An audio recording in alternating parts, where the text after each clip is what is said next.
Hello and welcome. Today I'm going to show you how to sterilize bandages in Project Zomboid. First, understand what a sterilized bandage is. It's a bandage that has been disinfected so it helps prevent infection and aids healing more effectively than a dirty or regular bandage. Sterilized bandages won't spawn in the world. You have to make them yourself. To start, gather your materials. You need clean bandages or clean rip sheets, and either boiled water, a bottle of disinfectant, or a bottle of bourbon, which is an alcohol.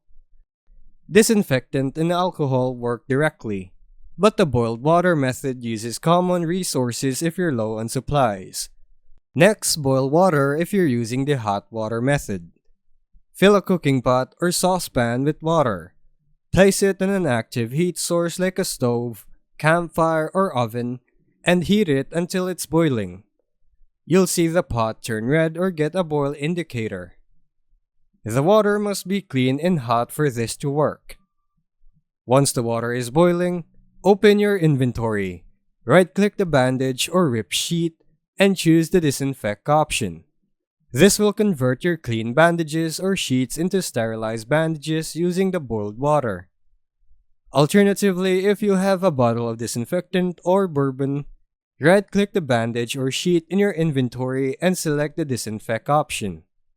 This instantly creates a sterilized bandage without needing to heat water. After sterilizing, apply the sterilized bandage to wounds via the health panel to help reduce infection risk and improve healing. And that's how you sterilize bandages in Project Zomboid. Thanks for watching.